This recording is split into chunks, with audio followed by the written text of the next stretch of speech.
You're not poor because you lack opportunity. You're poor because you're running on a system installed in your brain since childhood. One that teaches you to work hard, be kind, spend less, save more, and yet remain stuck. While you hustle, the rich tear up the old map and rewrite the rules. They don't follow the advice, they use it to control you. How can you become wealthy if you're living exactly like those who never are? This is no longer a time to comply. You either rebel or continue to be exploited. If you're clear-headed enough to choose rebellion, here are the financial secrets they don't want you to know. The rich never walk on paved roads. The paved road is built for the masses. But the masses aren't wealthy. Everyone learns how to climb the ladder, while the rich build their own escalator. Every safe, stable, standard model is a gold-plated cage trapping radical thinking. The rich never follow signs. They walk uncharted terrain, and they don't need applause. They need empty space to seize the entire abandoned land. Not every opportunity is obvious. The big roads are already jammed. Value lies at intersections no one dares to take. When railroads exploded in popularity, the crowd blindly invested in outdated networks. But one person saw what no one else did: a network of underground oil pipelines, away from all the noise. That shift redefined the entire industry. Wealth doesn't come from imitation, it comes from seeing what others are blind to. Success doesn't depend on being in the right place, it depends on seeing things differently. You could be at the perfect moment, but with a herd mindset, you'll miss everything. True breakthroughs come from those who reach higher, where no one dares to climb. If you see too many people doing something, that's your cue to turn back. The more crowded it gets, the smaller your share. You weren't born to share scraps. You were born to own the field. Only those who drive against traffic arrive first. Contrarian thinking isn't eccentricity, it's awakening. When the crowd obsesses over a market, those who understand the game withdraw. While everyone rushes to mine gold, the smart invest in shovels. When the world chased precious metals, someone saw value in what was discarded: crude oil. While the masses looked to extraction, he looked to refining. That deviation sparked a revolution. The greatest value is often disguised as worthless. Oil was once trash, but that ignorance turned it into the richest soil. Others dug. He processed the mud. He didn't seek faster profit, he created a new system. While others frantically drilled, he refined the output and sold it back to them. When you create the standard, you stop competing. Don't wait for the world to validate your vision. When you're headed in the right direction, the crowd will call you insane. But every empire starts with a decision nobody understands. Build on the land they mock. Invest in what they throw away. Value is not born, it's created by those who trust the invisible. The true difference isn't in products, it's in perspective. And the reverse perspective is priceless. When fools speak up, the rich quietly exit. Markets always send signals, not through charts, not from analysts, but through people who have no business talking about finance. When the clueless start giving advice, it's no longer an opportunity, it's a red flag. That's when sellers outnumber buyers. That's when markets turn into carnivals, and in carnivals, no one listens. The awakened understand this. When advice comes from unexpected places, danger is near. There was a time when a shoeshine boy gave stock advice. It sounded cute, but to the experienced it was a moment of clarity. He immediately realized the market had reached the uninformed.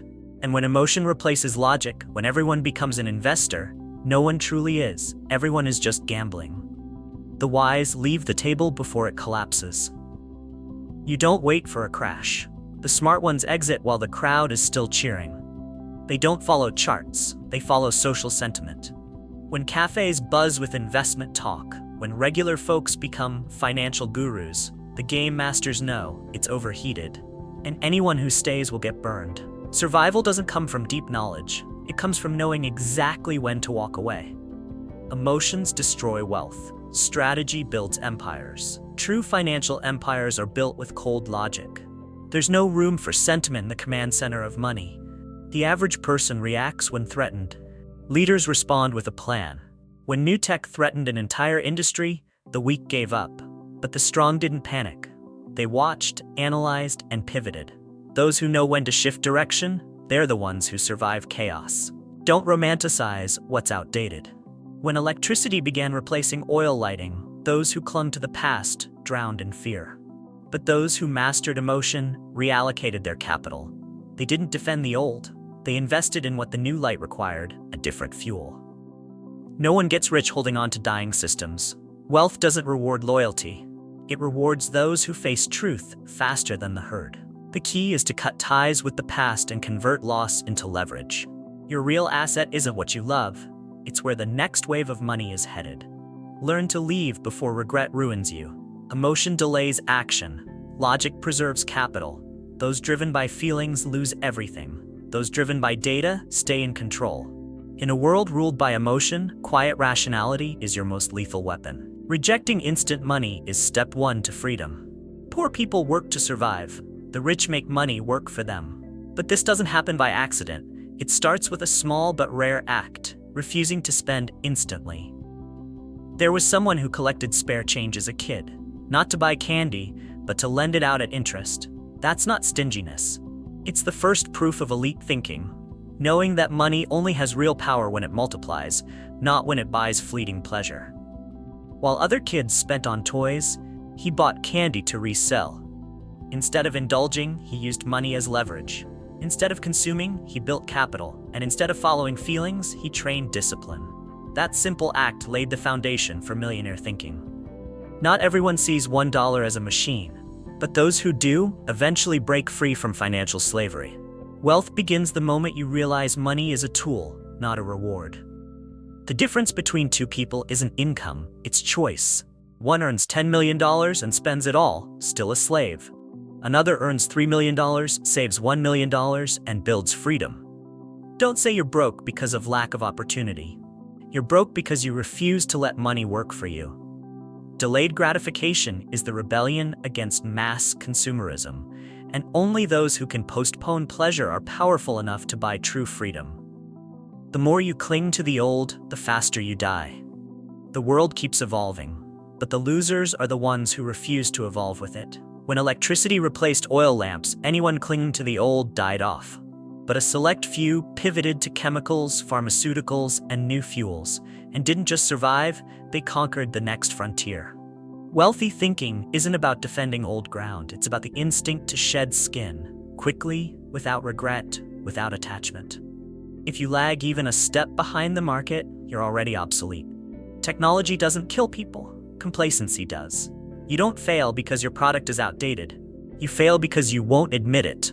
Look at how an empire moved from fading fuels to petrochemicals, wax, and even medicine. They didn't just adapt, they took control. The lesson? Don't defend declining markets. Seize emerging ones with speed and ruthless decision-making. Loyalty to dying things is not strategy, it's suicide. When the world turns the page, those still stuck on the old chapter disappear. If your product is slowing, your market stalling, stop resisting. Pivot immediately.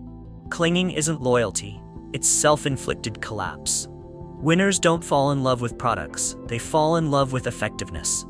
And when something stops being effective, they discard it like a tumor. The future waits for no one. It only crowns those who evolve faster than fear. Better to build with cold minds than sink with loyal fools. Empires aren't built by nice people. They're built by strategic operators who assemble teams like military units. The rich don't pick partners for comfort, they pick those who bring ruthless clarity. Every person is a strategic piece. One weak link can collapse the entire structure. Your team isn't there for warmth. Your team is there to win wars. One empire rose by rejecting comfort and embracing competence, from logistics to cost control to operations. These weren't flashy positions, but without them, no financial leverage works. Greatness isn't about one genius. It's about a symphony of sharp minds, harmonized under pressure. When the right people align around one vision, their force is exponential. If you want to go far, build a battalion, not a fan club. Look at your team. Are they smarter than you? Do they challenge your decisions? Do they tell you what you hate to hear? If not, you don't have a team. You have an echo chamber. Comfort doesn't build wealth, collision does. Friction sharpens. Debate reveals flaws. Don't fear disagreement, fear unanimous agreement on bad ideas.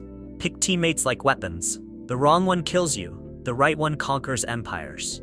The secret isn't a trick, it's repeating something boring. The poor chase hacks, The rich build habits. While millions search for get-rich strategies, only a rare few realize that wealth doesn't come from clever tricks, it comes from boring discipline. Save money, reinvest, track yield, cut losses on time, do one formula right and repeat it relentlessly. You don't need daily innovation, you need relentless consistency. Those who can't stick to one system never build one. People who keep pivoting stay broke. People who endure the boring build financial machines. There was once a boy who started small, buying candy to resell. He earned only cents, but he didn't stop. He didn't look for faster wins, he focused on repeatable wins. That mindset, small profit, consistent execution, zero deviation, grew his pennies into millions. While others hunted jackpots, he laid bricks. When crashes came, only those with repeatable systems remained standing. The rich aren't gamblers, they're engineers of routines. They don't chase, they compound. You're not losing because you lack secrets. You're losing because you're bored. You're broke because you keep quitting midway to try something new. The rich don't act on emotion, they act on systems. Every day, same decisions, same frameworks, same execution. And that boredom builds empires. Wealth never comes from flashy breakthroughs. It comes from cold strategy and a stomach for the mundane. Whoever can repeat wins. Whoever can't, restarts forever. Your future depends on whether you can out-endure your own impulses. Wealth isn't for those who need to be liked. If you want everyone to like you, forget about getting rich. To stand out, you must stand alone. You'll have to leave the crowd. Say no to what everyone calls normal. And when you do, they'll hate you. They'll criticize, misunderstand, call you cold and ruthless. But that's the filter. Wealth doesn't go to those who need approval. It goes to those who can endure isolation. If you can't walk alone, you'll never walk ahead. Someone once sold all his stocks while the market was booming. Everyone said he was crazy. Months later, the market crashed. He didn't just survive, he was the only one left standing. While they laughed, he prepared. When they bled, he profited. The price of clarity is loneliness. But that loneliness proves you're ahead of the curve. When they scream buy, you must whisper sell. When they dance, you walk away. It's not arrogance, it's discipline to see what others can't. Winners don't need applause, they need outcomes. They don't live to please others, they live to control their path.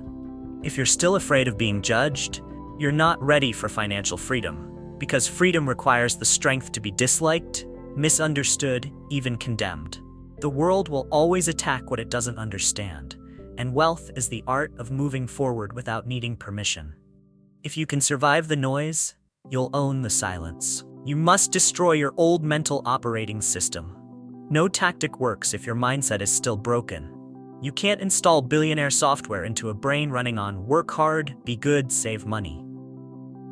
This isn't about missing information, it's about a corrupted mental architecture. You must erase every line of code that says, don't take risks, hard work leads to wealth, just wait for the right moment. These aren't tips, they're viruses injected into your mind since childhood. If you want real wealth, you must do something painful. Destroy everything you once believed. Accept that your parents, your teachers, your school, none of them taught you how to build wealth. They taught survival for a world that no longer exists. Getting rich isn't about being smart, it's about running the right mental OS for a new game. Update yourself daily or be outpaced hourly. The only thing that remains true is that everything must evolve. Transformation starts the moment you refuse to live like before. Stop spending like before. Stop speaking like before. Stop working like before. Rewriting your future starts with rewriting your defaults. No one gets rich by doing a little more. They get rich by thinking differently and living by different rules. You want to reach the rooftop? Then switch elevators. You want freedom? Then wipe and reinstall your entire mental system. Right now, no delay. Now you've seen it. The truth doesn't whisper, it punches. These lessons weren't meant to comfort you, they were meant to overthrow you. You don't need more knowledge, you need to reboot your financial DNA. Stop acting like a victim, start thinking like a strategist. No one's coming to save you, not the government, not a lucky break, not some magical method. Only one decision matters now. Will you stay a servant in a system that exploits you? Or will you rebel and take back full control of your financial destiny?